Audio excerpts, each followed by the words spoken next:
Double pencil use பண்ணி எழுதுறது அப்படிங்கிறத நம்ம லேர்ன் பண்ணிக்க போகிறோம். So first what is Arabic calligraphy அப்படிங்கிற கொஷின் உங்கள் எல்லாத்துக்குமே இருக்கும். ஸோ அரபிக் கேலிகிராஃபி அப்படின்னா என்ன அப்படின்னா நத்திங், ஜஸ்ட் நம்ம அரபிக் வேர்ட்ஸ் இருக்கு இல்லையா, அதாவது லெட்டர்ஸ் இருக்கும், வேர்ட்ஸு, சென்டென்ஸு, குரானிக் ஆயட்ஸ், இது எல்லாத்தையுமே அழகான வடிவத்தில் ஒரு லெட்டரோட இன்னொரு லெட்ரு ஜாயின் பண்ணி எழுதுறதுக்கு பேர் தான் அரபிக் கேலிகிராஃபி. ஸோ இது நீங்கள் எல்லா லாங்குவேஜ்லேயும் பார்க்கலாம். English calligraphy, Tamil calligraphy, so இந்த மாதிரி கேலிகிராஃபி அப்படிங்கிறது எல்லா லாங்குவேஜ்லேயும் இருக்குது. பட் அரபிக் கேலிகிராஃபி பொறுத்த வரைக்கும் இட்ஸ் டிஃப்ரெண்ட். அதாவது நிறைய டைப்ஸ் ஆஃப் அரபிக் கேலிகிராஃபி இருக்குது. அண்ட் அரபிக் கேலிகிராஃபி எழுதுறது மூலமாக நீங்கள் என்ன பண்ணலான்னா ஹலாலான முறையில் நீங்கள் ஏர்ன் பண்ணலாம். அண்ட் உங்களுக்கு நீங்களே நிறைய விஷயத்தை கற்றுக்கலாம். பேசிக்காக முதல்ல என்ன பண்ணலான்னா உங்களுக்கு நீங்களே நிறைய விஷயத்த கற்றுக்கலாம் மீன்ஸ் நீங்கள் ஒரு வேர்டு எழுதுறீங்க, ஒரு ஆயத்தை எழுதுறீங்க அப்படிங்கும்போது அந்த ஆயத்தை நீங்கள் எழுத உங்களுக்கு மனப்பாடமாகும். அண்ட் அதோட மீனிங்கை நீங்கள் கற்றுக்குவீங்க. அது மூலமாக நீங்கள் என்ன ஆகுவீங்கன்னா இன்னும் அல்லாஹ் கூட க்ளோஸ் ஆவீங்க. ஒவ்வொரு வேர்டு எழுதும்போதும் ஒவ்வொரு ஆயத்தை எழுதும்போதும் நீங்கள் இன்னும் ஒரு ஸ்டெப் என்ன பண்ணுறீங்கன்னா க்ளோஸர் ஆகிட்டுருக்கீங்க அல்லாஹ் கூட. And it gives peace. முக்கியமாக உங்களோட மன நிம்மதி தரும். எழுதும்போது உங்களுக்கு ஒரு பீஸ்ஃபுல்லான திங்கிங் தரும். இன்னும் நிறைய பெனிஃபிட்ஸ் இருக்குது இந்த அரபிக் கேலிகிராஃபி பொறுத்த வரைக்கும். ஸோ இந்த அரபிக் கேலிகிராஃபி பற்றி தான் நம்ம இன்றைக்கி லேர்ன் பண்ணிக்க போகிறோம். ஸோ இந்த அரபிக் கேலிகிராஃபி பற்றி நீங்கள் என்னென்ன லேர்ன் பண்ணிக்க போகிறீங்க அப்படிங்கிறது வாங்க நம்ம கிளாஸ்க்குள்ளே போய் கற்றுக்கலாம். So first of all Arabic கேலிகிராஃபியுடைய ஹிஸ்ட்ரி தெரிஞ்சிருக்கணும். ஹிஸ்ட்ரி தெரிஞ்சால் மட்டும்தான் நீங்கள் நெக்ஸ்ட்டு ஸ்டெப்பு நல்லா லேர்ன் பண்ணி மற்றவங்களுக்கு டீச்சிங் பண்ணுறீங்க அப்படிங்கும்போது உங்களுக்கு சொல்லித்தர முடியும்.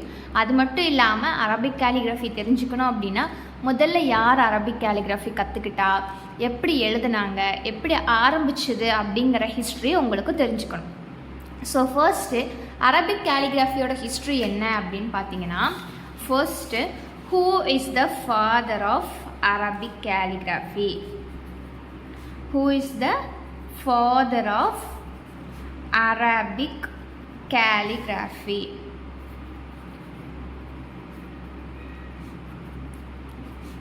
ஸோ இது யார் அப்படின்னு பார்த்தீங்கன்னா இப்னு முகல்லா அப்படிங்கிற பர்சன் தான் அரபிக் கேலிகிராஃபியுடைய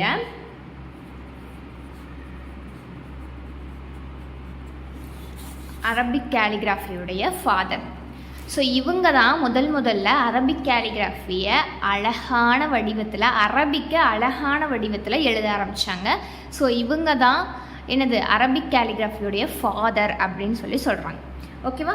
ஸோ இவங்க எங்கே பிறந்தாங்க, எப்போ பிறந்தாங்க அப்படின்னு பார்த்தோம்னா இவங்க 886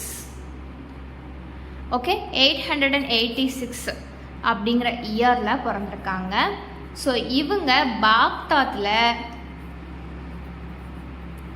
இப்போ இருக்க ஈராக்கில் பிறந்திருக்காங்க. ஓகேவா? 1886 பாக்தாத், அதாவது ஈராக்கில் இருக்க பாக்தாத் அப்படிங்கிற ஒரு பிளேஸில் இவங்க பிறந்திருக்காங்க. இவங்க என்ன பண்ணியிருக்காங்கன்னா அரபிக் கேலிகிராஃபி, அதாவது குரான் அதுக்கு முன்னாடி வரைக்கும் உங்களுக்கு எப்படி இருக்கும் அப்படின்னு தெரியும். குரானோட ஹிஸ்ட்ரி எல்லாம் உங்களுக்கு தெரியும். முதல்ல நபி ஸல்லல்லாஹு அலைஹி வஸல்லம் அவங்களுக்கு வஹி வந்தப்போ அந்த காலத்தில் யாருக்கும் அவ்வளோக்கா படிக்க தெரியாது, எழுத தெரியாது. ஸோ அதனால் அவங்க என்ன பண்ணாங்கன்னா பேப்பர், பென் எதுவுமே கிடையாது. ஸோ அப்போ அவங்க என்ன பண்ணாங்க, செவுத்தில், இலையில, அந்த மாதிரி கல்லில், இந்த மாதிரி எல்லாம் இருக்கிற இடத்துல தான் அவங்க வஹி வந்த குரான் ஆயத்தை எழுதி வச்சாங்க. அப்புறம் ஆஃப்டர் நபி ஸல்லல்லாஹு அலைஹி வஸல்லம் அவங்க மவுத்தான பின்ன அபூபக்கர் ரலியல்லாஹு அன்ஹு வந்தாங்க.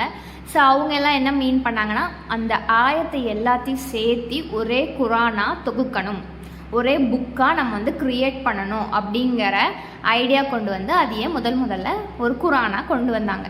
ஸோ அப்போ அந்த காலத்தில் உங்களுக்கு பார்த்தீங்கன்னா இப்போ உங்களோட பேரண்ட்ஸ், அவங்களோட பேரண்ட்ஸ் எல்லாம் பார்த்தீங்கன்னா ஹேண்ட் ரைட்டிங் அந்த அளவுக்கு நீட்டாக இருக்காது இல்லையா?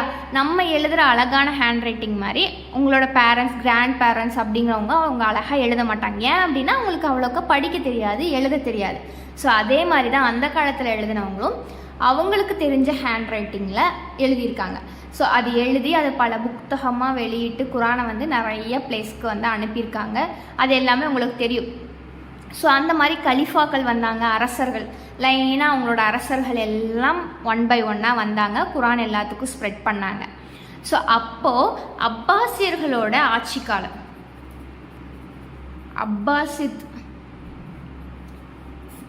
ஓகே, அவங்களோட பீரியட் ஆஃப் டைமில் தான் இவங்க பிறந்திருக்காங்க. ஓகேவா, அப்போ தான் வந்து இவங்க பிறந்திருக்காங்க. இப்னு முகல்லா அப்படிங்கிறவங்க அப்பாசியர்களோட ஆட்சி காலத்தில் தான் பிறந்திருக்காங்க, அப்போ தான் இருந்திருக்காங்க. ஸோ அவங்க என்ன மீன் பண்ணாங்கன்னா, இதில் இருக்க ஹேண்ட் ரைட்டிங் மற்றவங்களுக்கு சரியாக புரியலை. ஸோ அப்படி இருக்கும்போது நம்ம அதையே அழகான வடிவத்தில் எழுதி மற்றவங்களுக்கு புரிகிற மாதிரி கொடுக்கணும். ஓகேவா, எல்லாரும் ஈஸியாக தெளிவாக புரிஞ்சுக்கிற மாதிரி நம்ம எழுதி கொடுக்கணும் அப்படிங்கிறக்காக முதல்ல அரபிக் கேலிகிராஃபி அப்படிங்கிறத இன்ட்ரடியூஸ் பண்ணியிருக்காங்க. அரபிக் கேலிகிராஃபியை அழகாக தொகுத்து எழுதியிருக்காங்க. ஓகேவா, ஸோ முதல்ல குரானை அழகான வடிவத்தில் எழுதுனது யார் அப்படின்னு பார்த்தீங்கன்னாலும் உங்களுக்கு இப்னு முகல்லா அப்படிங்கிற பர்சன் தான் எழுதியிருக்காங்க. ஸோ இவங்க என்ன லாங்குவேஜில், அதாவது என்ன வகையான அரபிக் ஸ்கிரிப்டில் எழுதியிருக்காங்க அப்படின்னு பார்த்தீங்கன்னா நஸ்க். ஓகேவா, நஸ்க் ஸ்கிரிப்ட். ஓகே, நஸ்க் ஸ்கிரிப்ட் அப்படிங்கிற ஒரு வடிவத்தில் எழுதியிருக்காங்க. அதாவது அரபிக் கேலிகிராஃபி பொறுத்த வரைக்கும் உங்களுக்கு நிறைய டைப்ஸ் இருக்குது. அதாவது டைப்ஸ் அப்படின்னா ஒவ்வொருத்தரோட ஹேண்ட் ரைட்டிங் ஒவ்வொரு விதமாக இருக்கும்.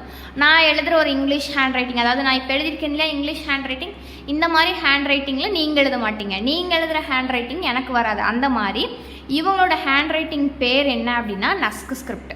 ஓகேவா, இந்த மாதிரி நிறைய டைப்ஸ் ஆஃப் ஸ்கிரிப்ட் இருக்குது. குஃபிக்குன்னு இருக்குது. குஃபிக்கு தான் வந்து என்ன அப்படின்னு பார்த்தீங்கன்னா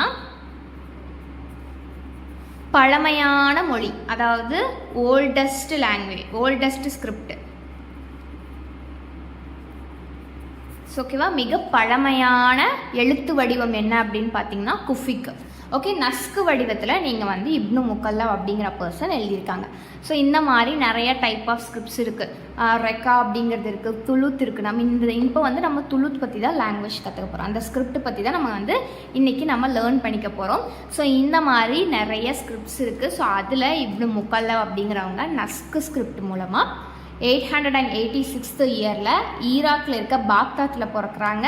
அப்போ யாருடைய ஆட்சி காலம் நடந்துட்டுருக்கு அப்படின்னு பார்த்தீங்கன்னா அப்பாசியர்களோட ஆட்சி காலம். அப்போது அவங்க வந்து குரானை அழகான முறையில் எல்லாத்துக்கும் சொல்லணும், அவங்க வந்து படிக்கிறதுக்கு எளிமையாக இருக்கணும் அப்படிங்கிறதுக்காக கொண்டு வந்தது தான் அரபிக் கேலிகிராஃபி. ஸோ அவங்கள தான் நம்ம என்னன்னு சொல்லுவோம் அப்படின்னா ஃபாதர் ஆஃப் அரபிக் கேலிகிராஃபி அப்படின்னு சொல்லுவோம். இதுதான் அரபிக் கேலிகிராஃபியோட ஹிஸ்ட்ரி. இவருக்கு அப்புறம் இன்னும் நிறையா பேர் வந்தாங்க, நிறையா எழுத்து வடிவம் வந்துச்சு. ஒவ்வொருத்தரும் ஒவ்வொரு டைப் ஆஃப் ஹேண்ட் ரைட்டிங்கில் எழுதுனாங்க, ஒவ்வொரு types of rules and regulations எல்லாம் போட்டாங்க. இப்படி தான் எழுதணும், இப்படி எழுதணும், இதுக்கு வந்து இந்த மெத்தட் இருக்குது அப்படிங்கிற நிறைய ரூல்ஸ் அண்ட் ரெகுலேஷன்ஸ் போட்டாங்க. ஸோ இன்றைக்கி நம்ம என்ன கேலிகிராஃபி லேர்ன் பண்ணிக்க போகிறோம் அப்படின்னா மோஸ்ட் பியூட்டிஃபுல் அரபிக் ஸ்கிரிப்ட் அப்படின்னு சொல்லக்கூடிய துளுத்.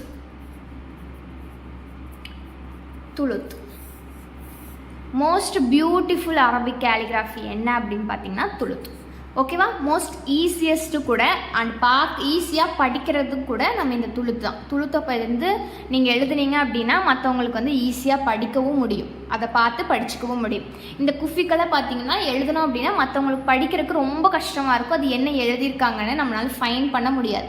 பட் துளுத்தை பொறுத்த வரைக்கும் ரொம்ப ஈஸியான லாங்குவேஜ், ஈஸியான ஸ்கிரிப்ட். ஸோ அது எல்லாருமே